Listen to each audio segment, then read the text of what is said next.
सुरासुरैर्वन्दितपादपद्मम् लोके जरारुभयमृत्युनाशनं दातारमीशं विविधौषधीनां शङ्खं चक्रं जलौकां दधतं मृतघटं चारुदोर्भिश्चतुर्भिः सूक्ष्मस्वच्छातिरुद्यम् शुकपरिविलसन् मौलिमम्भोजनेत्रम् कालाम्भोदोज्ज्वलाङ्गम् कटितटविलसच्चारुपीताम्बराढ्यम् वन्दे धन्वन्तरीतं निखिलगदवन् प्रौढदावाग्निलीलम्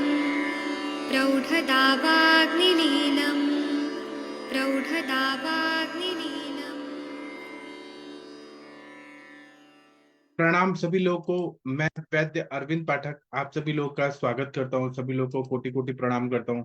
आइए आज हम लोग अभ्रक भस्म पे बात करेंगे। आप सबके सब भारत के सर्वश्रेष्ठ चिकित्सक लोग हैं। अभ्रक भस्म का प्रयोग आप लोगों ने अलग अलग व्याधियों में किया ही होगा। तो एक मिनट में यहाँ पे 1 मिनट रुक जाइए, बस थोड़ा सेटिंग को करना पड़ता है।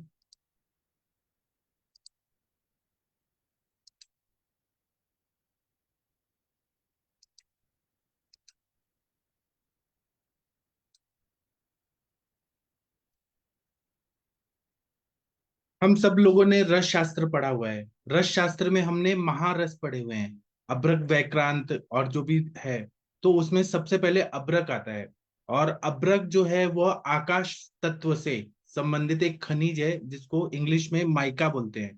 तो आज हम लोग अभ्रक का जो भस्म होता है, शतपुटी भी होता है, सहस्त्रपुटी भी होता है। तो आज हम लोग अभ्रक के बारे में विस्तार से जानकारी प्राप्त करेंगे और ये कौन कौन सी व्याधियों में अभ्रक भस्म का प्रयोग करते हैं, तो क्या क्या फायदा होता है, यह हम बहुत डीप में पढ़ेंगे। अलग अलग अनुपान से अभ्रक भस्म का प्रयोग आयुर्वेद के चिकित्सक लोग आप सब लोग करते हैं। आप सबके सब भारत के सर्वश्रेष्ठ चिकित्सक लोग हैं, सभी को मैं प्रणाम करता हूँ। अभ्रक जो है ना, एक तरह का एक खनिज होता है। ये देखिए, इसको बोलते हैं माइका। तो ये बहुधा पर्वतों पर पाया जाता है। भारतवर्ष में अगर हम लोग देखें तो सफेद रंग का माइका मिलता है, भूरे ब्राउनिश मिलता है, काले रंग का अभ्रक मिलता है। और जो आजकल झारखंड हो गया है, पहले झारखंड और बिहार एक ही होता था, अभी तो झारखंड अलग हो गया है। तो झारखंड में हजारीबाग करके जो जगह है और गिरिडीह करके जगह है, वहां पे इसकी बड़े बड़े माइंस हैं, खदान है। और बंगाल में रानीगंज करके एक एरिया है, एक मूवी भी आया है रानीगंज करके अक्षय कुमार का। तो वो कोयले का खनन करने पे एक मूवी बनी है जहाँ पे मजदूर फंस जाते हैं और उनका रेस्क्यू किया जाता है। तो वहीं पर जहाँ कोयले के खदान होते हैं, वैसे ही अभ्रक के भी खदान होते हैं। तो वहां पे कोयले के खानों के अंदर पे यह अभ्रक मिलता है। और राजस्थान में चित्तौड़गढ़ जो है, वह गढ़ के आसपास चित्तौड़ एरिया में और भीलवाड़ा में इसकी बहुत बड़ी बड़ी खाने हैं। और यह तह पर तह अलग अलग इसके लेयर्स होते हैं और ये पहाड़ों में पाया जाता है। और साफ अगर हम करते हैं, क्लीन करते हैं, तो ये कांच की तरह निकलता है। और इसके पत्ते जो होते हैं वो पारदर्शक भी हो सकते हैं, मतलब ट्रांसलूसेंट भी हो सकते हैं, ट्रांसपेरेंट भी हो सकते हैं, ओपेक भी हो सकते हैं। लेकिन ज्यादातर तो मतलब एकदम ट्रांसपेरेंट दिखते हैं और मृदु होता है और सरलता से हम इसको अलग अलग कर सकते हैं। तो जो लोग जियोलॉजी पढ़ते हैं ना, बीएससी जियोलॉजी और एमएससी जियोलॉजी, वो लोग आपको और अच्छे से बता पाएंगे जो अलग अलग खनिजों पे अभ्यास करते हैं। और इसके इंस्ट्रूमेंट भी आते हैं, तो वो इंस्ट्रूमेंट से पता चलता है कि यहाँ पर अभ्रक का खान है, मतलब खदान है। और इसकी गणना आयुर्वेद के चिकित्सक लोगों ने महारस में की है। जो रस शास्त्री थे, रस शास्त्र जब बहुत ज्यादा फल फूल रहा था, तो उन्होंने, और देखिए आयुर्वेद का एक बहुत ही अच्छा है कि चरक जी ने कहा है कि हर द्रव्य जो है वो मेडिसिन है। तो पत्थर पे और खनिजों से भी मेडिसिन बनाया है। तो मतलब ये मिनरल से बनाया हुआ दवाई है, लेकिन इसकी शुद्धि जो होती है वो हर्ब से होती है। तो इसको हम हर्बो मिनरल ड्रग ऐसा उसके तहत पे बोल सकते हैं। तो इसके लिए भस्म बनाने के लिए जो काले रंग का जो अभ्रक होता है वह ज्यादा यूज होता है। और इसके अलग अलग भी रहते हैं। जैसे आप ये श्लोक देखिए, आप लोगों ने रस रत्न समुच्चय का श्लोक पढ़ा होगा। अब महारस में अभ्र वैक्रांत माक्षिका विमलाद्रि विमलाद्रि सस्यकम, सस्यकम चपलो रसकस्यति ज्ञात्वा अष्टौ संग्रहित रसान। और अभ्र के टाइप बताए, पिनाक नाग मंडूक वज्र मित्य अभ्रकम मतम, मतलब पिनाक अभ्रक है, नागाभ्र है, मंडूक है, वज्र, ये चार टाइप है। उसी तरह श्वेतादि वर्ण भेदेन प्रत्येकम तत् चतुर्विधम, सफेद रंग का, भूरे रंग का, काले रंग का, अलग अलग रंग से बताए। और श्वेतम रक्तम च पीतम च कृष्णमेव चतुर्विधम, मतलब सफेद रंग का, लाल रंग का, पीले रंग का और काले रंग का, ये चार तरह का अभ्रक बताया है। और क्या बताया है कि स्निग्धम पृथुदलम वर्ण संयुक्तम भारतोधिकम सुख निर्मोच्य पत्रम च तद अभ्रम श्रेष्ठम मेरितम। रसरत्न समुच्चय में बताया कि स्निग्ध होता है, पृथुदल अलग अलग लेयर्स वाले होता है, अलग अलग मतलब उसमें अलग अलग वर्ण के साथ रहता है, भारत में ज्यादा पाया जाता है और आराम से निकल जाता है, ऐसा अभ्रक श्रेष्ठ माना जाता है। और अभ्रक का शोधन हम सबने याद किया है, प्रतप्तम सप्तवाराणी निक्षिप्य कांजिके अभ्रकम निर्दोषम जयते नूनम प्रक्षिप्तम वापि गोजले त्रिफला कुथते चापि गवाम दुग्धे विशेषता। मतलब 7 बार कांजी में हमें अभ्रक को पूरा गर्म करना है, पूरा लाल होने के बाद उसमें डुबाना है, तो इससे, और उसके बाद गोमूत्र से धोना है, फिर त्रिफला के क्वाथ में डुबाना है और गाय के दूध में करना है। तो इस तरह से शोधन होता है, फिर उसका मारण होता है। फिर उसके बाद में अलग अलग विधियां होती है कि पुट दिया जाता है, गज पुट दिया जाता है, तो उसमें शत पुटी होता है या सहस्त्र पुटी होता है। सहस्त्र पुटी अभ्रक जो होता है वो बहुत ही जो प्राणव स्त्रोत है उसमें बहुत अच्छा काम होता है, हृदय के विकारों में बहुत अच्छा होता है। यही चीज हम अभी पढ़ने वाले हैं। तो अभ्रक जो है, यह पिनाक अभ्रक होता है, दुर्दुर अभ्रक होता है, नाग अभ्रक होता है, वज्र अभ्रक होता है, 4 प्रकार के होते हैं। और आग में डालने से अभ्रक के पत्ते जब खिल जाएं तो उसको पिनाक अभ्रक बोलते हैं। जो अभ्रक आग में डालने से टर टर आवाज करने लगे मेंढक की तरह, उसको हम लोग दुर्दुर अभ्रक बोलते हैं। जो सांप की तरह फुफकार छोड़े उसको हम नाग अभ्रक बोलते हैं। और जो आग पर डालने से अपना रूप नहीं बदले, आवाज भी ना करे, उसको वज्राभ्रक बोलते हैं। तो हमारे चिकित्सा में हम लोग काला अभ्रक जो वज्राभ्रक है, जो आग में डालने पे कोई कुछ भी रिस्पॉन्स नहीं करते, कोई आवाज नहीं, और वो जो आवाज आती है उसमें एयर मॉलिक्यूल्स होते हैं या कुछ ना कुछ अलग अलग गैसेस होती है जो अभ्रक के अंदर होती है, वो निकलने की वजह से आवाज आती है। तो वज्राभ्रक में कभी भी कोई आवाज नहीं आती है। हम लोग भस्म के रूप में और रसायन के रूप में उपयोग करते हैं। वज्राभ्रक या धानाभ्रक बना के हम लोग भस्म आदि में इसका प्रयोग करते हैं। और ये अभ्रक जो रहता है या इसका शोधन जो रहता है, काले रंग का जो पत्थर रहित जो अभ्रक है, वजनदार अभ्रक है, इसका जो पत्थर है वो हम लेके आते हैं और टुकड़े टुकड़े करके अग्नि में तपाकर खूब लाल होने तक हम इसको गर्म करते हैं। फिर गोमूत्र में, त्रिफला क्वाथ में और गाय के दूध में 7-7 बार बुझाते हैं। और उसके बाद उसको धो के इमाम दस्ते में डालकर कूट कर कपटछण चूर्ण कर लेते हैं। फिर अभ्रक जो है, इसको धान्याभ्रक विधि से भी शोधन किया जाता है। उसके बाद में अभ्रक का निश्चंद्रीकरण करना बहुत जरूरी होता है, कि जो अभ्रक भस्म वही अच्छी होती है, गुणकारी होती है जिसमें चमक नहीं होती है। तो चमक को दूर करने के लिए अलग अलग विधियां होती है कि पुराना गुड़ लेते हैं, कलमी सोरा लेते हैं, दोनों को थोड़ा डाल के मिलाकर और अभ्रक भर के और हांडी का मुख ढक्कन से भर के और भट्टी में उसको गर्म करते हैं। और उसके बाद में पत्थर पे कोयला वोयला ला के और जलाते हैं, पुट देते हैं। फिर उसके बाद में 1-2 पुट में अभ्रक जो है वो निश्चंद्र हो जाता है। तो इस तरह से निश्चंद्रीकरण वाला, फिर उसके बाद में अभ्रक का मारण किया जाता है। तो जो अर्क का पत्ते होते हैं उसके रस में घोट कर टिकिया बना लेते हैं, और टिकिया जब सूख जाए तो उसके बाद में गज पुट में संपुट करके और डाल देते हैं। ऐसे 3 पुट करने से अभ्रक का मारण हो जाता है। और भी बहुत सारे विधियां हैं कि अलग अलग विधियां हैं जो रस रत्न समुच्चय में बताई हैं, रस तरंगिणी में बताई हैं। जो लोग रस शास्त्र के जो एक्सपर्ट हैं वह इस पे ज्यादा काम करते हैं। हम लोग काय चिकित्सक हैं, हम फिजिशियन हैं, हम लोग बने बनाए भस्म लेते हैं और इसका हम चिकित्सा में प्रयोग करते हैं। तो हम अभी चिकित्सा पे बात करते हैं। बनाने की विधि जो है वह रस शास्त्र के जो लोग डॉक्टर लोग हैं वह ज्यादा अच्छे से बता सकते हैं कि अलग अलग मेथड से जब हम शोधन, मारण, निश्चंद्रीकरण, सत्वपातन करते हैं या फिर उसके पुट देते हैं तो उसमें क्या क्या गुणवत्ता प्राप्त हो जाती है। हम अभी चिकित्सा पे आते हैं। तो अभ्रक जो है वो अनेक रोगों को नष्ट करता है। देह को दृढ़ करता है और वीर्य बढ़ाता है और तरुणावस्था को प्राप्त करा देता है और मैथुन शक्ति को बढ़ा देता है। इतना ये बढ़िया है। राजयक्ष्मा व्याधि में जहाँ पे प्राणव स्रोतस की खास रूप से दृष्टि होती है, धातु क्षय होता है, अनुलोम क्षय, प्रतिलोम क्षय, उस राजयक्ष्मा ट्यूबरकुलोसिस में इसका प्रयोग करने से बहुत अच्छा फायदा होता है। सबसे अच्छा तो सहस्त्र पुटी, 1000 बार पुट दिया हुआ अभ्रक भस्म सबसे उपयोगी रहता है। अगर सहस्त्र पुटी नहीं मिले तो शत पुटी भी इसका प्रयोग कर सकते हैं।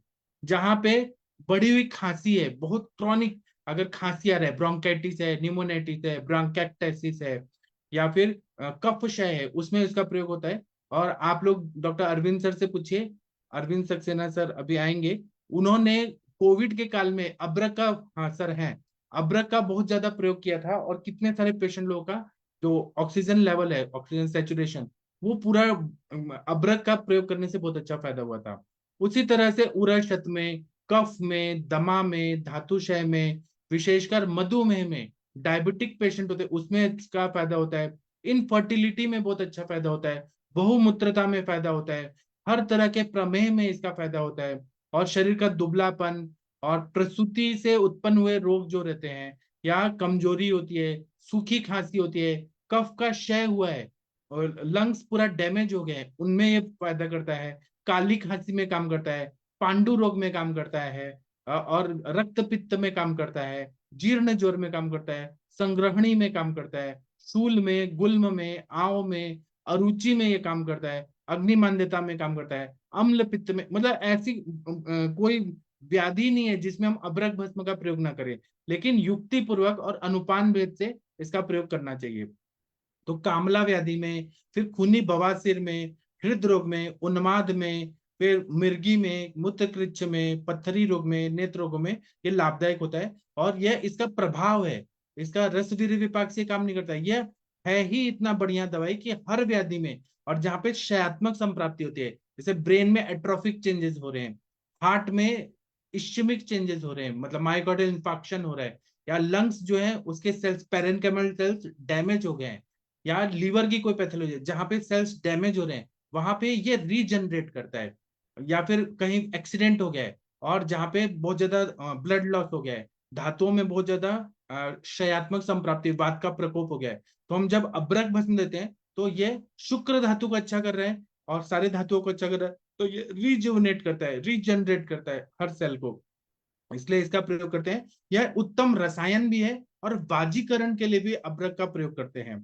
और यह ऐसा नहीं है कि भगवान का प्रसाद है कि सबको दे दिया जाए, हर दवाई का एक अच्छे से अभ्यास होना चाहिए, किस पेशेंट को देना है, किसको नहीं देना है, वह भी, उस पर भी हम लोग चर्चा करने वाले हैं। मैं अभी तो सारी चीजें बता रहा हूँ कि ये इसमें दे दीजिए, उसमें दे दीजिए, लेकिन कब देना है, कौन सी अवस्था में देना है, इस पे अभी हम चर्चा करने वाले हैं। राजयक्ष्मा की प्रारंभिक अवस्था में जब खांसी बहुत ज्यादा होती है, दुर्बलता आती है, बुखार आता है, तो उसमें हम प्रवाल पिष्टी, मृग श्रृंग भस्म और गिलोय सत्व के साथ अभ्रक का नियमित सेवन कराते हैं तो 100% फायदा हो जाता है। इसी तरह से जब आरबीसी बहुत कम हो जाते हैं, और पांडु रोग, एनीमिया हो जाता है अलग अलग तरह का, सिकल सेल एनीमिया हो, मेगैलोब्लास्टिक एनीमिया हो, आयरन डेफिशिएंसी एनीमिया हो, किसी भी तरह से जब खून की कमी हो जाती है, और इसी तरह से जॉन्डिस जब हो जाता है, जो ये बिलीरुबिन वैल्यू बहुत ज्यादा बढ़ जाती है, बिलीवेड्रिन वैल्यू बढ़ जाती है, और मतलब बहुत ज्यादा ना शरीर में पीलापन आता है, बहुपित्त कामला हो जाता है, उसमें भी शरीर में बहुत ज्यादा थकावट जैसे फील होता है, पित्त बहुत ज्यादा बढ़ जाता है। हम बाकी चिकित्सा करें, लेकिन इसका प्रयोग करने से धातुओं में जो शिथिलता आ गई है उसको ये ठीक कर देता है। कामला में इसका प्रयोग कर सकते हैं। तो कामला और पांडु रोग में हम लोग इसको मंडूर भस्म के साथ और अमृता रिष्ट के साथ, अमृता रिष्ट मतलब गुड़ूची से बनाया हुआ अरिष्ट है, उसके साथ देने से फायदा होता है। इसी तरह से हम लोग संग्रहणी रोग में अभ्रक भस्म का प्रयोग कुटजा अवलेह के साथ देते हैं, तो वहां के जो सेल जो डैमेज हो गए हैं उसको रिजुवनेट करता है। अभ्रक का यही काम है कि जहां पे सेल्स का डैमेज हो गया है उसको ये बलवान बना देगा और नए बना देगा, न्यू न्यू सेल बना देता है। उसी तरह से वातजन्य शूल में अभ्रक भस्म का प्रयोग करने से और शंख भस्म का प्रयोग करने से ये बहुत अच्छा वातजन्य शूल में या अजवाइन के अर्क के साथ प्रयोग करने से बहुत अच्छा फायदा होता है। श्वास रोग में जहाँ पे लंग्स पूरे डैमेज हो रहे हैं और एल्वोलाइज और ब्रोंकियोल्स में कफ जमा हुआ है और जो श्वास नलिकाएं हैं वो सिकुड़ गई हैं बहुत ज्यादा वायु के प्रकोप से, और कफ है वो स्त्यान है, लीन है, ऐसी अवस्था में पेशेंट जो है वो खांसते भी रहता है और उसको सांस लेने में तकलीफ होती है, आयसन श्वास लगता है या श्वास कृच्छता होती है। ऐसे में अब्रक भस्म का प्रयोग, सहस्त्रपुटी अब्रक भस्म का प्रयोग पिप्पली चूर्ण या त्रिकटु या पंचकोल चूर्ण के साथ करने से बहुत अच्छा फायदा होता है, या स्वर्ण भस्म के साथ हम लोग अब्रक भस्म का प्रयोग करते हैं तो बहुत अच्छा फायदा होता है।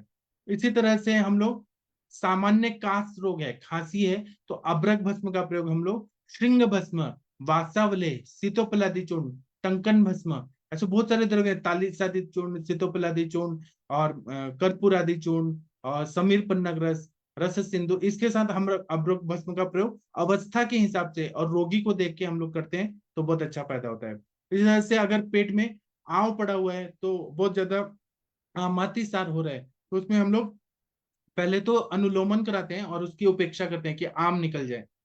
उसके बाद में कुटजार इसके साथ स्तंभन करने के लिए अब्रक भस्म का प्रयोग करते हैं।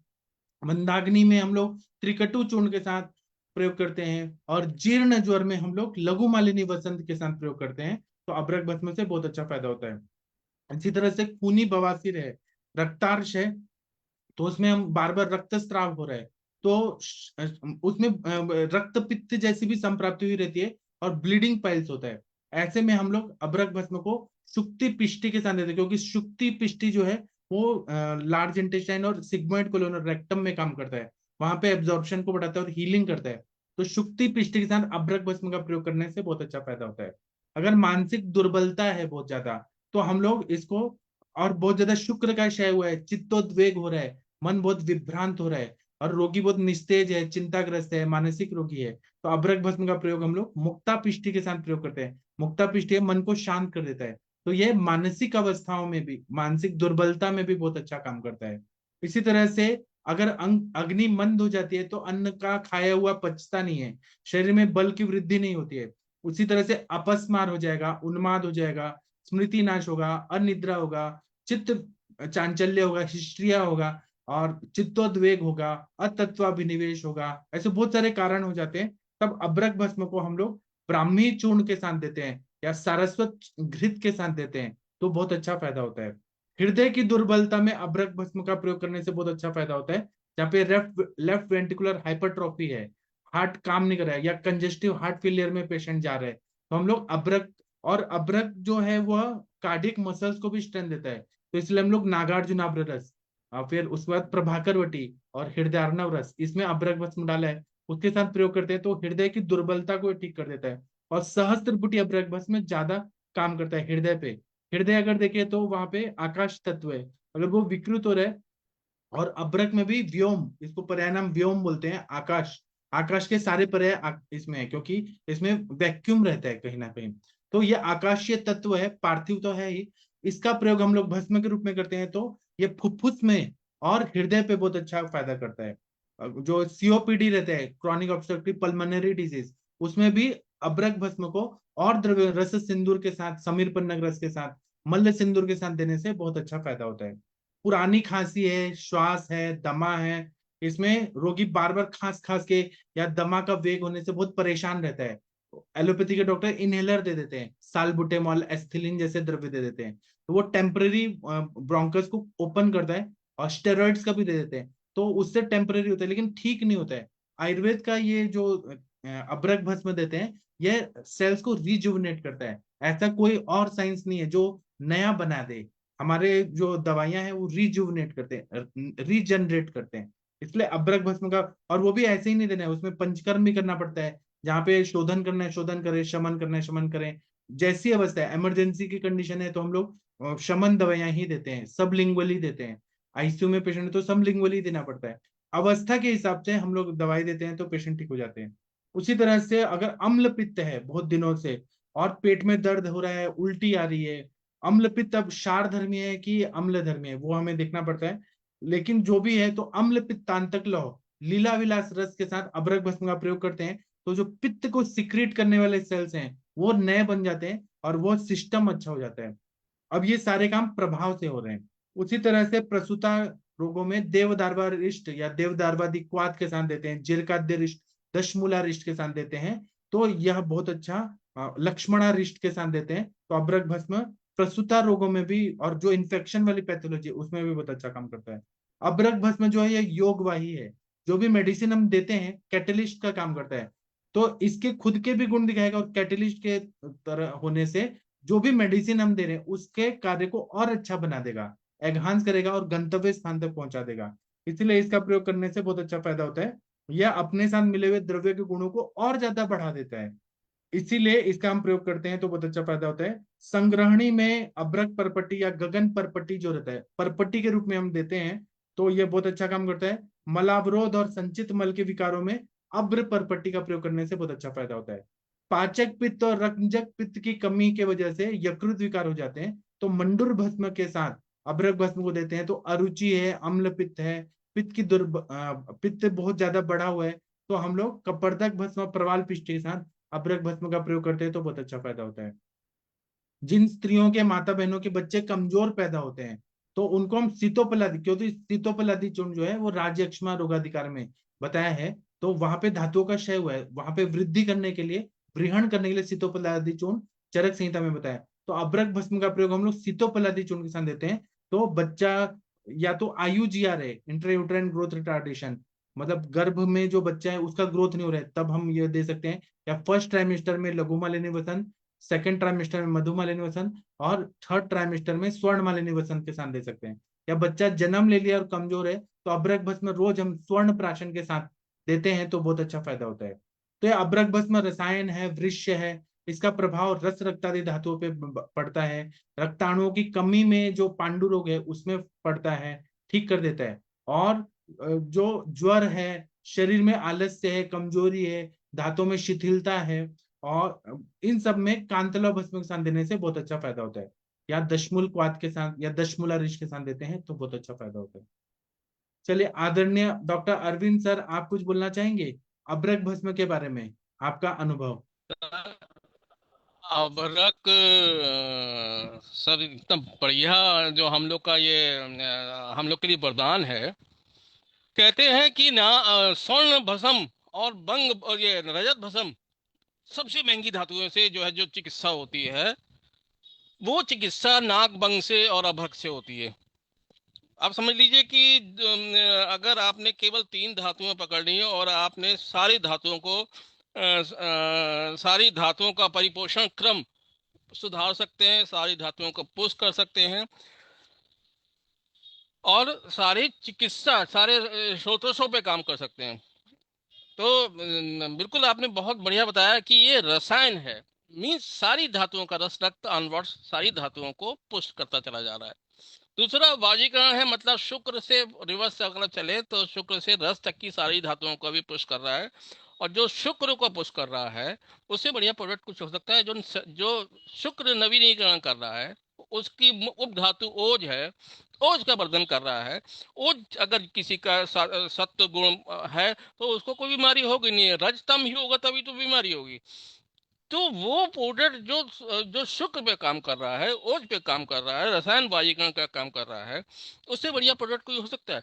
योगवाही, आप किसी भी औषधि के साथ में आप इस्तेमाल करेंगे, उस औषधि का गुण बढ़ाएगा, उस पेनिट्रेटिंग पावर कैटलिस्ट की तरह काम करेगा, उसके उसकी पावर को 10 गुना 100 गुना तक बढ़ा सकता है।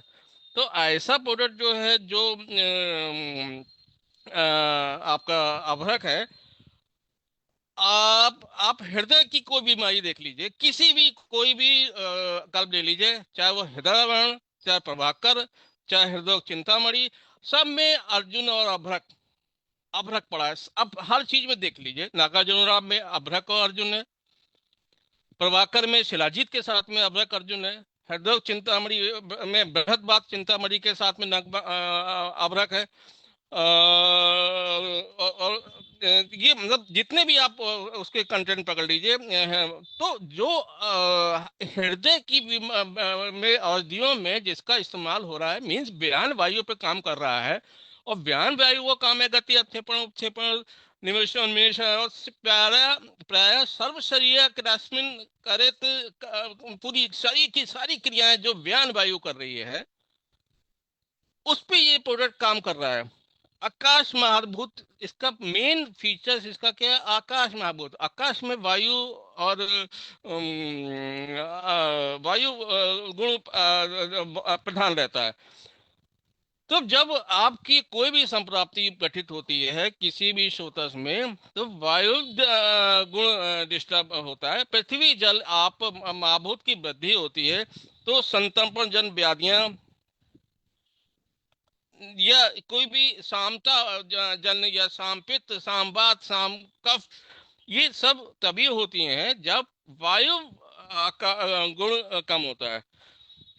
और जब आप अभ्रक का इस्तेमाल करते हैं तो फिर उसका वायु गुण उसमें आना शुरू हो जाता है और वो आर्गन में एक नवीन एक ऑक्सीजन मतलब पहुंचना शुरू हो जाता है, उसको एक नई शक्ति प्रदान होनी शुरू हो जाती है। तो इससे बढ़िया प्रोडक्ट हो सकता है? प्रमेय देख लीजिए, पृथ्वी जल प्रधान क्लियर जिसमें पड़ा हुआ है, अदरक बस में डाल दिया उसमें पिपली के साथ में हल्दी के साथ में, क्षय हो रहा है, धातुओं का क्षय हो रहा है पूरा पूरा शरीर की बोला गया है कि शिथिलीकरण हो जाता है पूरी धातुओं का। सोना स्वर्ण भस्म औषधि तुब्र आदि के साथ में चंपरास के साथ में बढ़ा दिया। इवन इसमें कई बार धातु को पुष्टि के लिए जैसे अगर जनरलाइज वीकनेस है तो इलायची चूर्ण और मधु के साथ में सोना चांदी ले लिया, या आपने कुछ भी नहीं लिया तो केवल अभ्रक भी ले लिया अभ्रक की पोटेंशियल बढ़ाने के लिए। रक्त पित्त जब बढ़ रहा है तो क्या हो रहा है कि उष्ण तीक्ष्ण गुण पित्त का बढ़ रहा है और वो उसमें उन्होंने कहा गुड़ और शक्कर के साथ में, और जब पित्त बढ़ रहा है तो उन्होंने कहा विरेचन तो करना ही है ना तो हरण के साथ में दे दीजिए बस खत्म। और साथ में आप अगर आपको जोड़ना ही है तो इलायची चूर्ण और चीनी मिला के दे दीजिए। दूरबा बोला गया है इसीलिए, वासा बोला गया है जब भी पित्त की बीमारियां होती हैं, शतावरी बोला गया है। इवन पैतृक जब प्रमेय की दूसरी अवस्था होती है कफ प्रमेय के बाद में पैतृक प्रमेय के जब सिम्टम आने शुरू हो जाते हैं, क्योंकि जब भी कफ निकल जाता है कफों में तो द्रव धातु ये सब निकल रहे हैं आपके निकलते जा रहे हैं, तो जब कफ निकलता चला जाता है कफ क्षय हो जाता है तो उसके बाद पित्त की पैतृक प्रमेय के सिम्टम आते हैं। उसमें उन्होंने कहा गुरुचि सत्व के साथ में मिश्री भी मिला दिया उसमें। देखिए प्रमेय है लेकिन उसमें मिश्री मिला, क्योंकि कि आपको एकदम से ये नहीं करना है कि आप कुछ उसको पित्त को बढ़ाते ही चले जाएं, पित्त के जो क्षय हो रहा है उसमें बढ़ाते चले जाए, उसमें आपको थोड़ा सा कफ भी बढ़ाना है जिससे ऑर्गन पुष्ट भी रहे। मूत्र कक्ष में इलायची गोखरू के साथ में और भूई आंवला, लीवर की पैथोलॉजी में भी भूई आंवला के साथ में दे दिया। जीर्ण ज्वर वगैरह में पुराना ज्वर बना हुआ है, अब जब भी कभी उसमें आकाशीय या वायु बढ़ाना तो उसके साथ में पिपली हमेशा जोड़ देना चाहिए। ऐसे ही जब आपका जब भी जोड़ की संप्राप्ति आती है, क्यों? क्योंकि वहां पे आपकी एक तरफ बोला गया लंगनम सेदनम कालो ये वागो तिक्त को रसा, और आमबात में बोला गया लंगनम सेदनम तिक्त दीपिनानी कठिनानी सैंधवादी अनुवासन चार वस्ती प्रदेश थे। वहां पे भी उन्होंने उस चीज को वो फोकस करना चाह रहे हैं, कहना चाह रहे हैं कि सामता आ रही है, चाहे वो साम पित्त हो चाहे वो साम पित्त कफ हो चाहे वो साम वात हो। इसके लिए भी उन्होंने हर एक चीज बोली है। साम वात में विविंदक निषाद तंद्रा अंत कुजनम, साम पित्त में भी बोला गया है कि साम कंठ साम पित्तम भवेत अम्लम, अम्लिका अम्लम आ रहा है, जब पित्त कटु से आम्ल हो रहा है तो इसके मतलब द्रवता आ रही है, मतलब उसमें आकाश महाभूत कम हो रहा है। उसको भी उन्होंने कहा कि भैया इसमें भी अदरक जोड़ दो।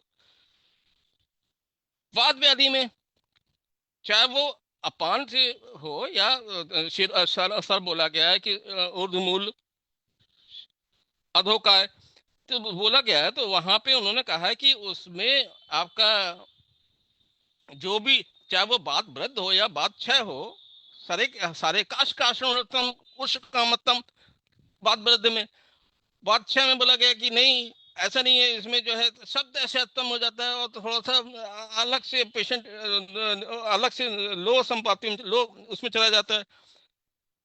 वृद्ध हो रहा है तो उसमें बोला उन्होंने सोट पुष्कर मूल भारंगी के साथ में अश्वगंधा भी जोड़ दो, तो आपका नाफ भी पुश होगी, क्योंकि उसमें मज्जावध और श्रोत्र दृष्टि होती है, उसमें सर्कुलेशन डिस्टरबेंस आता है, तो नाड़ी पुष्टि होती है, तो शिरा स्नायु संकोच, जब भी कभी वात व्याधि होती है शिरा स्नायु संकोच होता है, नर्व प्रॉब्लम, वहां पे भी उन्होंने कहा कि नहीं आप इसमें भी आप जो है पुष्ट करने के लिए अभ्रक को ये कई कई जो है जो रसायन के साथ में कई चीजें हम लोग देते हैं, जैसे अमृत प्राश घृत, अष्टमंगल घृत, नरसिंह रसायन, इसके साथ में जुड़ने को बोला है। मूत्रघात में पथरी में भी गोक्षुर पुनर्नवा के साथ में वीर स्तंभन के लिए तक बोला उन्होंने कि भैया ये भांग के चूर्ण के साथ में भांग थोड़ा सा भून के उसके साथ में दे दो, तो ये संबंध होना आजकल नई ट्रेंड चल रहा है, उसमें भांग की दवाइयाँ जो आनी शुरू हो गई, एक कंपनी है उसमें तैलोक विजयावटी और ये कई कामेश्वर मोदक तरीके की दवाइयाँ बना रहे हैं, तो वो उस पे काम कर रहे हैं और उसका रिजल्ट बहुत बढ़िया आ रहा है, बहुत बढ़िया आ रहा है। पांडु वगैरह हो रहा है या पित्त, जैसे अभी आपने बताया, या संगड़ी या कुछ तो, तो वहां पे कृमि की संप्राप्ति हो रही है, पित्त बढ़ रहा है, पांडु रोगी यो अर्थात पित्त लानी निषेवित, तो कामला हो गया, और साथ साथ एनीमिया तो हो ही रहा है वहां पे, सर्वांग शोथ तो हो ही रहा है, बारबेडंग त्रिकोटु के साथ में बोल दिया। प्रसूतावस्था में जैसे अभी आपने बताया दाढ़ी महाबरे के साथ में और स्वर्ण वर्ग के साथ में प्रसूत और कफ क्षय जब भी हो रहा है तो उसमें भी थोड़ा सा तो धातु क्षय वगैरह हो रहा है, वो तो है ही। बल वृद्धि बढ़ाना है, वहां पे भी तो आपकी वायु डिस्टर्ब हो रही है, व्यान वायु का ही तो काम है, जो आपके उदान उदान का काम है, उदान पे जो है बल वर्ण आदि कर्म है, उदान है हृदय शिता वाक् प्रति नहीं, प्रयत्न ऊर्जा, पुरस्थानम उदानस्य नासा नाभि स्थान बलास्य नाभि नाभि कंठेर वाक् प्रवृत्ति वाक् प्रवृत्ति प्रयत्नोर्जा बल वर्ण प्रयत्न ऊर्जा स्मृति। बल वर्ण आदि कर्म, मतलब बल वर्ण आपके शरीर का रंग बढ़ा रहा है। वाक प्रवृत्ति जब आपका है तभी उदान, अगर आपकी पुष्ट है तभी तो आपकी वाक प्रवृत्ति है, वाक प्रवृत्ति है मतलब आप शरीर के आपका शरीर पुष्ट है, और आपका बयान अगर है तो आपका हृदय पुष्ट है, तो आपका अगर उरा और उरा स्थान अगर पुष्ट है तो आपके शरीर में कोई रोग रुकेगा ही नहीं।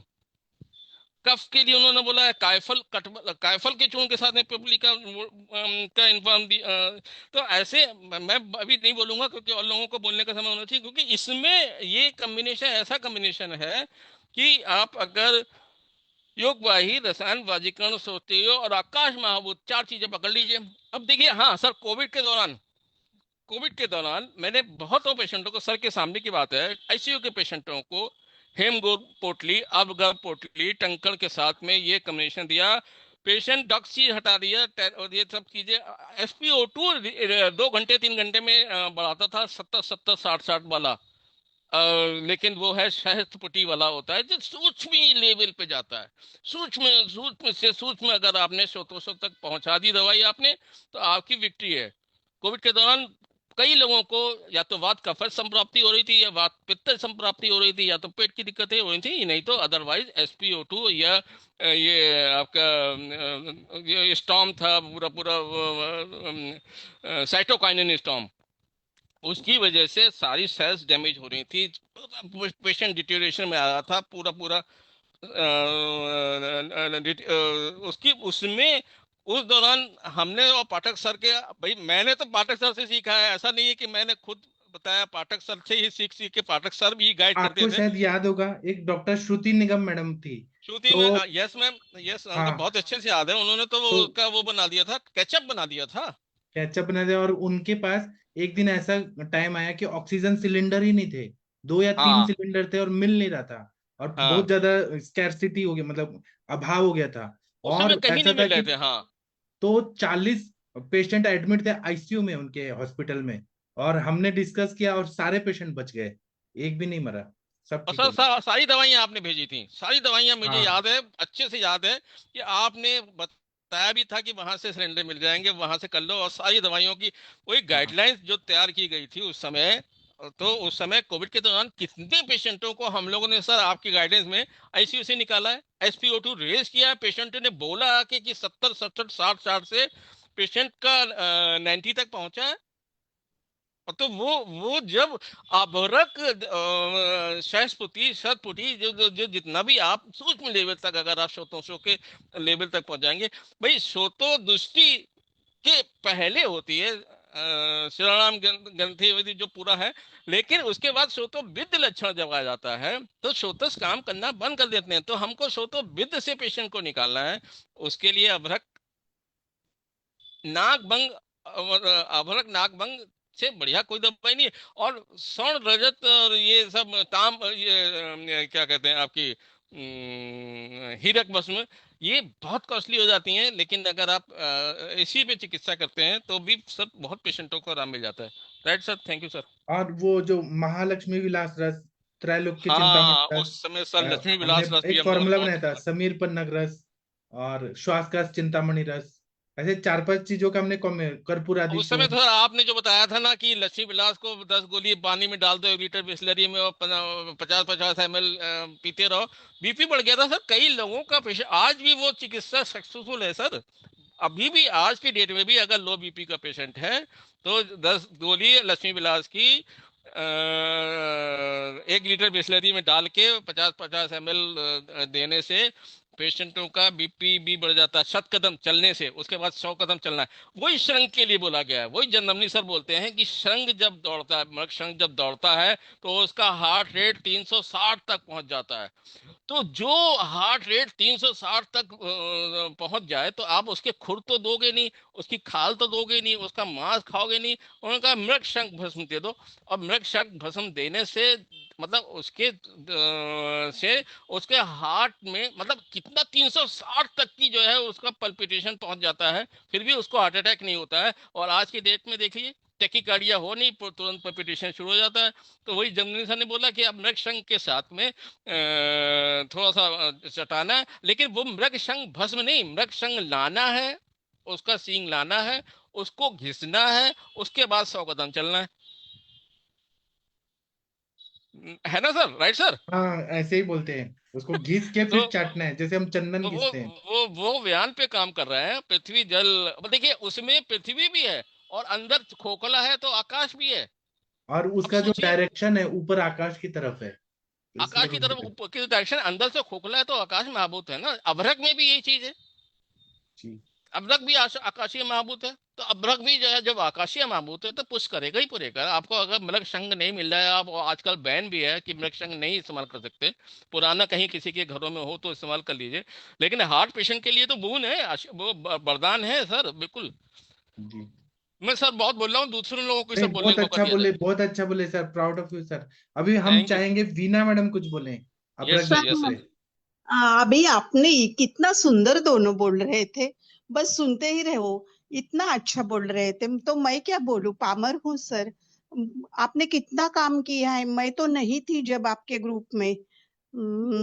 हमने जो फर्स्ट वेव अरे आया था तब भी थे, सर का सेकंड तो में। इस समय उस समय के समय पाठक सर का इतना इन्होंने सर ने ज्ञान बांटा है, इतना हाई लेवल पे लोगों ने पूरा इतना पूरा ऑल ओवर इंडिया सुनता था हम लोग को, पाठक सर को।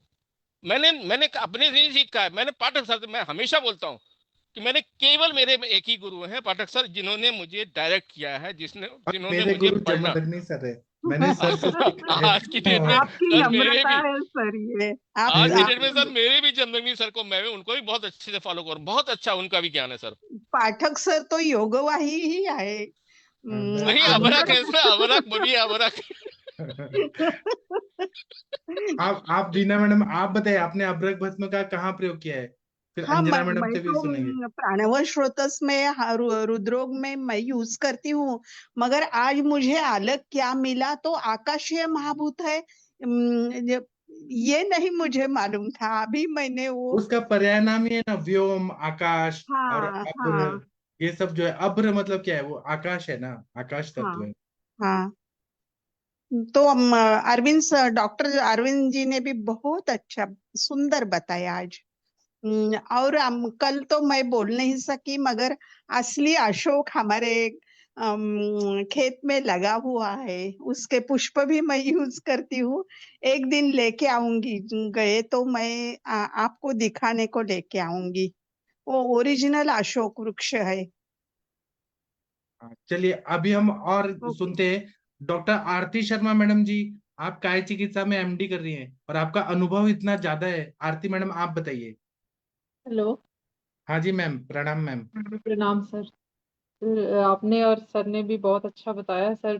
थोड़ा सा बीच में कुछ रह नहीं गया, बट फिर भी थोड़ा सा एडिशन करूंगी। जो अभ्रक भस्म है सर, ये जैसे उन्होंने बताया कि आकाशीय तत्व की वजह से सर जितने भी लिवर के डिसऑर्डर्स हैं, वो फैटी लिवर का कोई भी स्टेज हो, लिवर सिरोसिस हो, लास्ट स्टेज हेपेटोसेलुलर कार्सिनोमा तक भी हो, सर सब में अबरक भस्म का यूज होता है।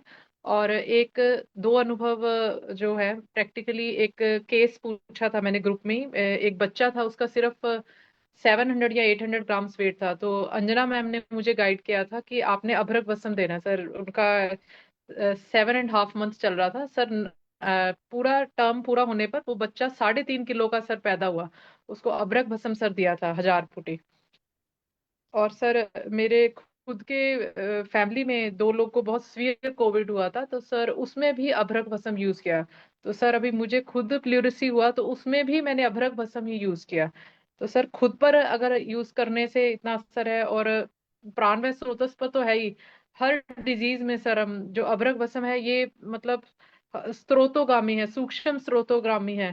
तो इसका हमें अबंडेंस में यूज करना चाहिए, प्रोवाइडेड ये कि अभ्रक भस्म जो है वो शुद्ध और बढ़िया बना होना चाहिए सर। तब इसका जो रिजल्ट है वो पूरी तरह से आएगा।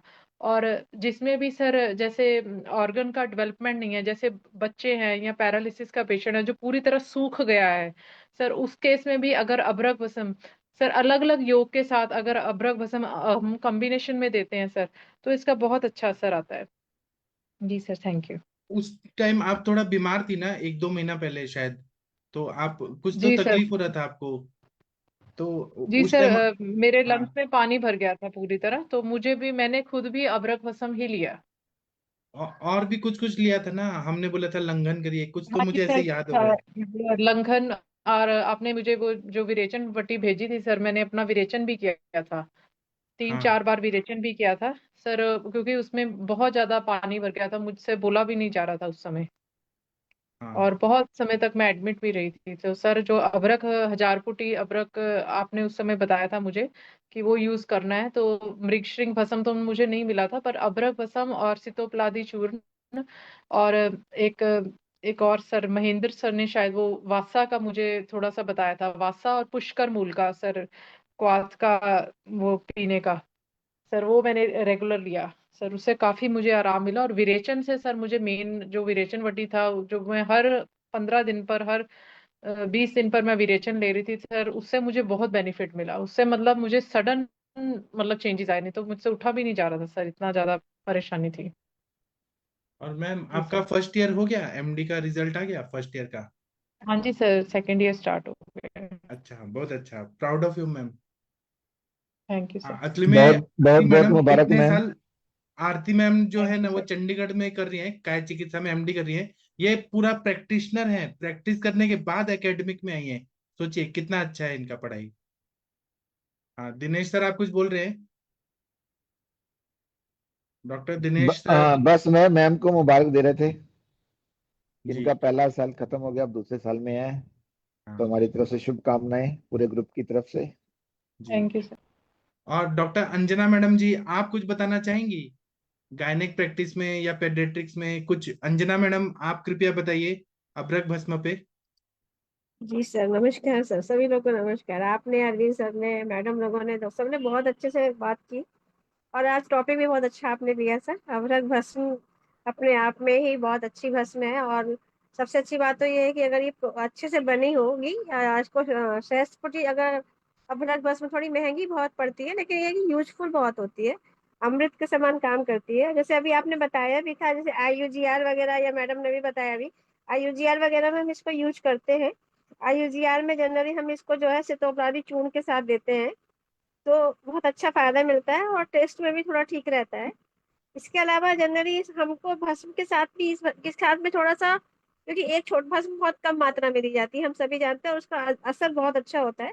तो कुछ ना कुछ कॉम्बिनेशन बनाना पड़ता है। जैसे यहाँ पे हमने डोलारी चूर्ण बनाया, ऐसे यकृत विकार होते हैं, या फिर कभी कभी जैसे पेशेंट हमारे पास आता है अग्निमान करके, या लगता है जैसे कि हमें लीवर डिसऑर्डर्स लिखते हैं, तो वहां भी बहुत अच्छा वर्णन उन्होंने बताया है कि हमें कैसे देना चाहिए।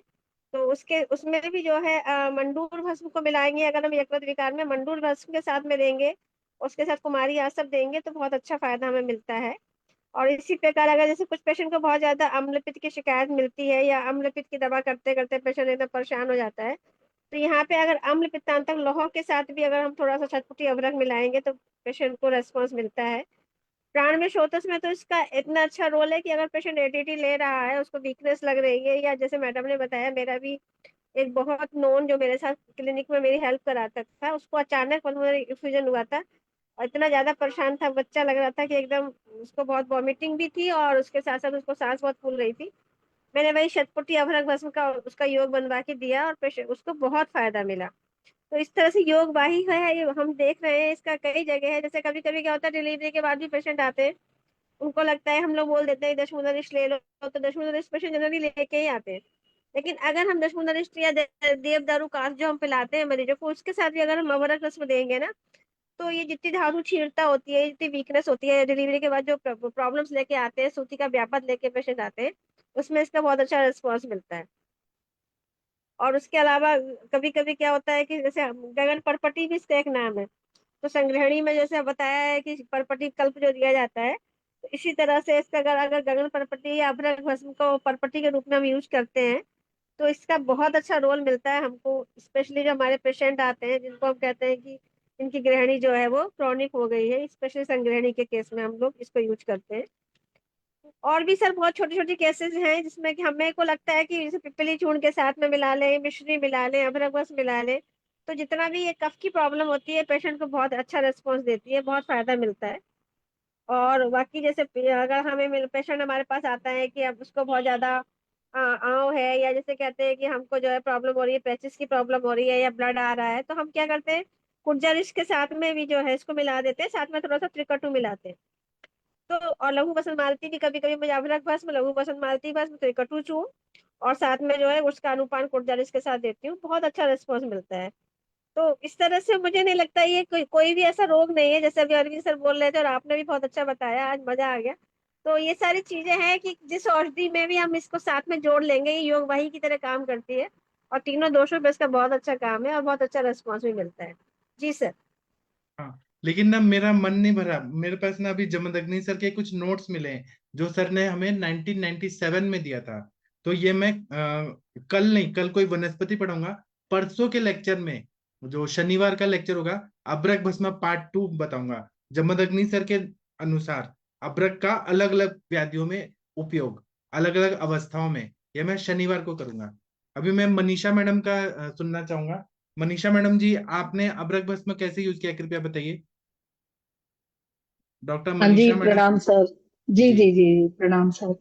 अभी ना बहुत अच्छे से, मैं तो थोड़ा लेट ज्वाइन की हूँ, बैठिए इधर बैठिए।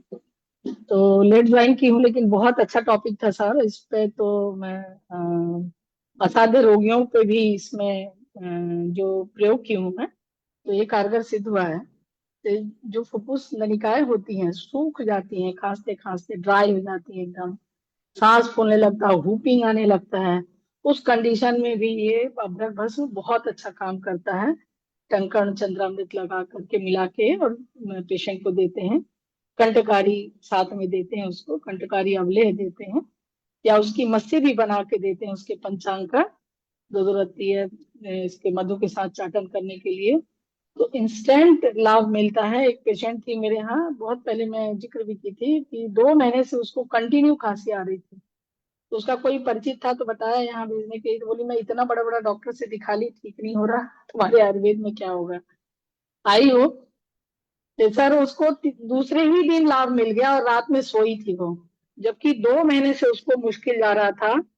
और वही वासा अरिष्टम और कंटकारी अवलेह और अभ्रक भस्म, इसमें श्वास कुठार रस और चंद्रामृत रस के साथ ताली शादी चूर्ण मिला करके मैं बना के दी उसको, और श्री भस्म मिला करके बहुत ही अच्छा, सारे एंटीबायोटिक जब फेल हो गए सर तब ये काम किया।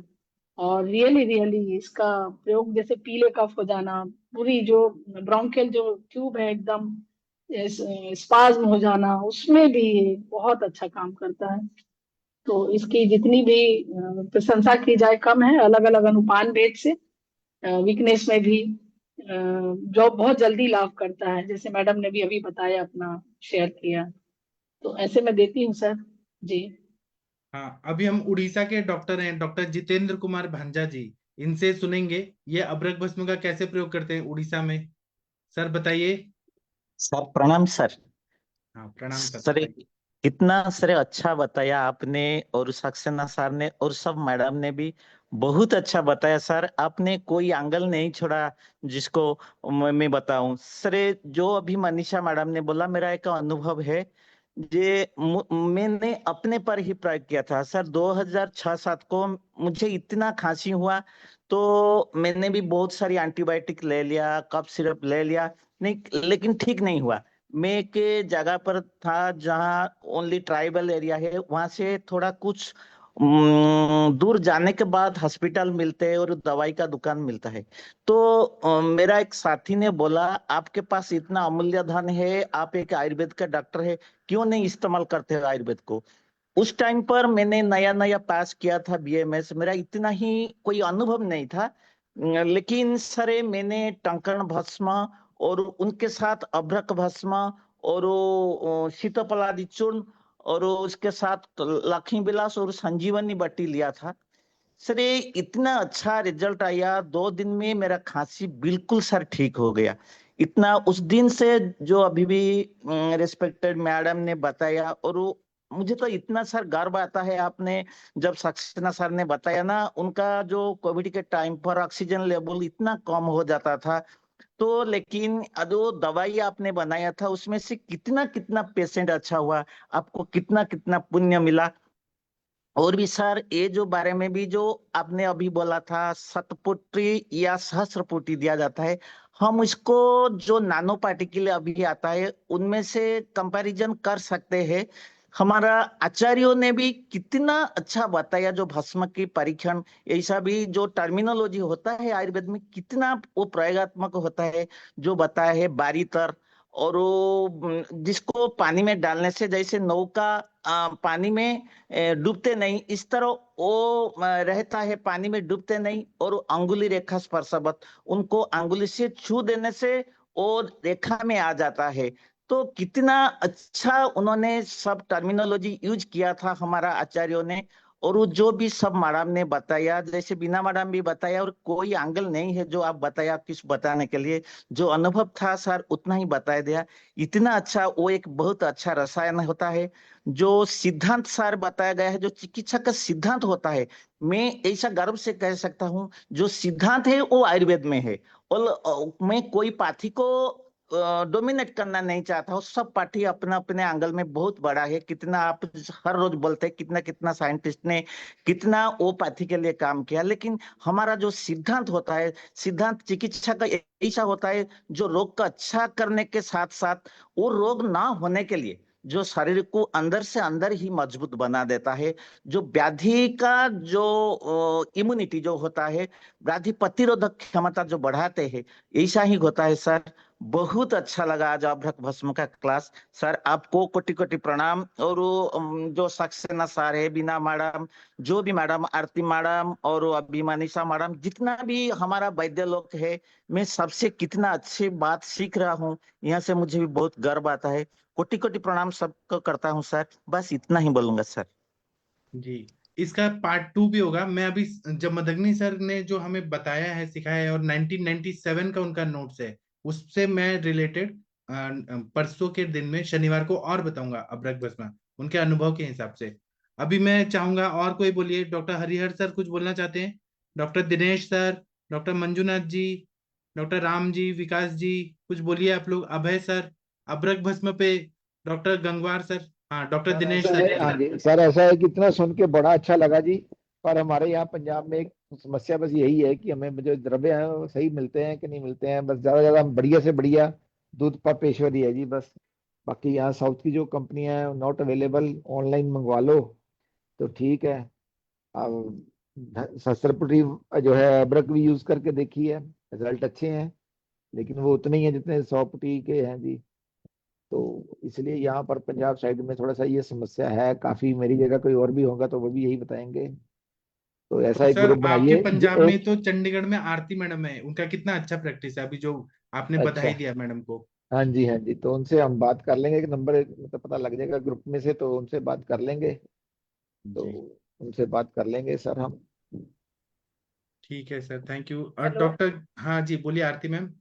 सर, एक और इसमें मैं बताना चाहूंगी सर, जितने भी अल्सर के रोगी हैं सर, स्पेशली जो पेप्टिक अल्सर्स हैं, ड्यूडेनल अल्सर हैं या अल्सरेटिव कोलाइटिस, सर उसमें अभ्रक वसम सिर्फ हीलिंग नहीं करता, न्यू सेल रिजुवनेशन भी करता है। तो ये पूरा सर, ये जो हमारा परत रहता है सर, उसको सारा मतलब दोबारा से इसको पूरा हील करके बॉडी को बिल्कुल नॉर्मल करता है।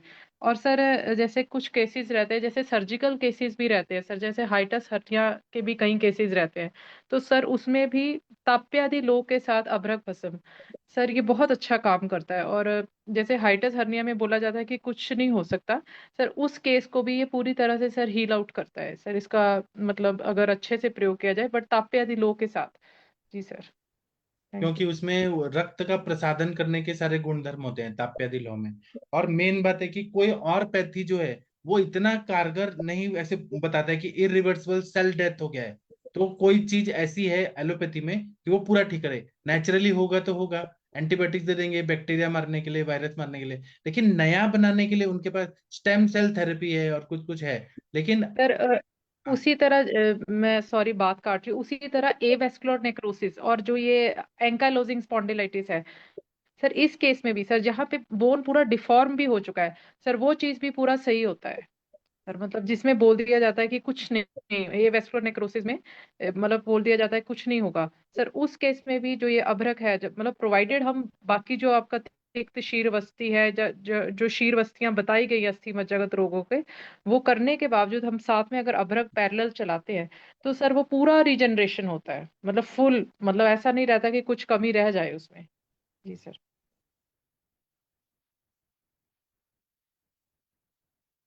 हाँ ठीक है, बहुत अच्छा बताया आप लोगों ने। अभी क्योंकि टाइम हो गया है और मेरे पेशेंट भी आ सर गए। एक चीज बोलूंगा सर मैं। हाँ बोलिए सर, बोलिए। देखिए, केवल अभ्रक के रूप में ही सहस्त्रपुटी और हजारपुटी, शतपुटी और सहस्त्रपुटी बोला गया है, और किसी में नहीं बोला गया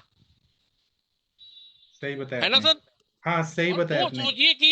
वो सोचिए ना कि जिस आचार्यों ने जो ज्ञान बुद्धि प्रदीपन, मतलब वो केवल वो सोच के आंखों की से जो है शरीर के अंदर पहुंच के उन्होंने कहा कि केवल ऐसी चीज है अभ्रक, जो सूक्ष्म श्रोतोगामी है, जिसमें जितना ज्यादा अग्नि का मारण कर दिया जाएगा उतना ही लघु हो जाएगा, उतना ही आकाशीय हो जाएगा, उतना ही श्रोतो दृष्टि दूर करेगा, उतना ही श्रोतो विद्ध दूर करेगा, तो आपका कोई रोग रह जाता है। एडिनोमा कार्सिनोमा का जो पेशेंट कल आया था, जी मेरे दिमाग में तुरंत आया था कि एक व्यक्रांत, एक मुझे भी ये आया था, अभ्रक के साथ मुझे कल भी आया था, लेकिन वो खुद ही लेना नहीं चाहते हैं तो हम वो क्या। विश्वास ही नहीं कर रहे थे। अब हाँ उसमें ग्रंथि जो बन रही थी और जी। बयान के क्षेत्र में बन रही थी, उर में बन रही थी, तो उसमें हृदय चिंतामणि, अभ्रक और ये वज्र भस्म के बाद कुछ दवाई चिकित्सा वो कीमो में जा रहे थे, वही तो, तो वो श्वास का विश्वास ही नहीं कर चिंतामणि रहे है थे। सर। श्वास का चिंतामणि है, स्वर्णमालिनी वसंत है, राजमृगांक रस है। एक से बढ़कर एक दवाई है हमारे पास। हृदय चिंतामणि में सर सब पूरा सब मिला हुआ है। हृदय हाँ चिंतामणि बैद्यनाथ मंथन चिंतामणि के साथ में नाग अभ्रक भंग भंग सब मिला हुआ है। हृदय चिंतामणि से बढ़िया प्रोडक्ट है ही नहीं। जो व्यान पे काम कर रहा है, जो व्यान पे काम कर रही दवाई है, ग्रंथि का पाचन कर रही है, वहां पे एडिनो कार्सिनोमा ठीक हो रहा है। अब भाई आप कार्सिनोमा पेशेंट में भी तो बढ़िया रेस्पॉन्स है, नॉट ओनली जहाँ पे, जैसे मैम ने बहुत बढ़िया बताया कि गहरी दृष्टि में आप अम्ल पित्त ये अम्ल पित्त को सोच सोच के, लेकिन फिर भी आप देखो ना, पित्त उस ब्लड सर्कुलेशन को वहां तक नहीं, नेक्रोसिस में नहीं पहुंचने दे रहा है वहां तक। ब्लड ब्लड वहां तक पहुंच ही नहीं पा रहा है, तभी तो नेक्रोसिस हो रही है। ऑक्सीजन सप्लाई वहां है ही नहीं, उसको वो अबरख ठीक कर रहा है। तो आप सोचिए किस लेवल तक जा रहा है सर। सही बताया तो आपने। केवल एक ही प्रोडक्ट है जिसमें उन्होंने पुट देते देते देते शायद 1000 हो सकता है उस समय 10,000 पुट भी होता हो, लेकिन शास्त्रों में नहीं है। लेकिन आज की डेट में अगर 10,000 पुट भी दे दिया जाए तो सर फर्स्ट डोज के पेशेंट को आराम मिलेगा, ऐसा भी सोचना चाहिए सर। जी, और हमने तो प्रत्यक्ष देखा है उस टाइम में, कोविड के काल कोविड के में समय कोविड काल में देखिए कैसा पेशेंट कितना। कैसे एकदम से SpO2 उनका बढ़ता था। साइटोकाइनेसिस दुनिया भर के उन्होंने बताए थे, सब एंटीबायोटिक वो बदल रहे थे बार बार। हम लोग का अभ्रक और लक्ष्मी विलास चल रहा था सर। और उस टाइम तो उनको समझ भी नहीं आ रहा था कि क्या दवाई दें। उस टाइम तो ये ऐसा भी परिस्थिति था। वैक्सीन तो बाद में आया, वो कैसे भी वैक्सीन कुछ बाद भी। में आया, लेकिन हाँ वो उस समय देखिए सर कैसे पेशेंट आते थे और ICU तक में। वही श्रुति निगम मैम ने जो भस्म का जो है कॉकटेल बना के उन्होंने सूप फॉर्म में या उसका वो केचप फॉर्म में दे दिया था। तो हाँ सिलेंडर की डिमांड कम हो गई थी सर, बताइए। केवल ऑक्सीजन पर रखे हुए थे, ऑक्सीजन की वजह से म्यूकोर माइकोसिस हो रही थी, दुनिया भर के कॉम्प्लिकेशन हो रहे थे। ऑक्सीजन पहुंच नहीं पा रही थी। ऑक्सीजन सिलेंडर 1000 40 40 50 50 1.5 लाख में बिके हैं सर उस समय। हाँ अब वो हम लोग का सहस्पुटी अभ्रक और लक्ष्मी विलास और स्वर्ण और हीरक काम कर रहा था, नागबंग हाँ। काम कर रहा था। सर बहुत मजा आया सर, आज बिल्कुल ऐसा लग रहा था कि बोलते चले जाऊं, लेकिन वो सब परसों बोलेंगे फिर अभी बैठ कर। लेकिन मैंने अभी एक पार्ट किया, अभी मैं शनिवार को और इसका करूंगा। अभी हमको जो सर ने बताया उस नोट से मैं बताऊंगा। असली में वो नोट्स राइट सर, मराठी में है, लेकिन मैं हिंदी में बताऊंगा उससे। Right sir, sir, right sir, thank you sir. हमारे सर पहले नोट्स लिखवाते थे हमको। अभी तो सर बताते हैं ना, पहले लिखवाते थे, तो वो नोट्स में बताऊंगा। 1997 में सर का जब क्लिनिक रेंट पे था, और सर के पास मारुति की एक कार थी, स्टीम स्टीम कार थी, मुझे याद है तब। तो मैं वो नोट से आपको बताऊंगा। हाँ, अभी मैं सेशन बंद करूं। गंगवार सर कुछ ओके सर। बोलना चाह रहे हैं? राम सर कुछ बोलना चाहते हैं? जी सर, मैं सर कह रहा हूँ अब्रक बसम सर जो है वो हाँ, कैसे पता चलेगा सर? शत पुष्टि है या 1000 पुष्टि है सर? हजार पुटी थोड़ा काला जैसा होता है, ब्राउनिश डार्क होता है, और शत पुटी थोड़ा कम होता है, ये जैसे दिख रहा है ऐसा होता है। और अच्छा सर। सर ऐसे एक हाँ, बोलिए बोलिए सर। अब्र भसम और अब्रक भसम अलग अलग हैं क्या सर?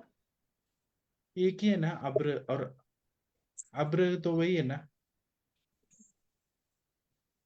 रसाब्र गुगुल में अब्र बोलते हैं, तो वो भी अब्रक ही है। एक ही है, एक ही है। शिंग्राब्र, शिंग्राब्र, वो भी क्या है, तो अब्रक ही है। शंगर अभ्रक दोनों चीजें। शिंग्राब्रक, हाँ।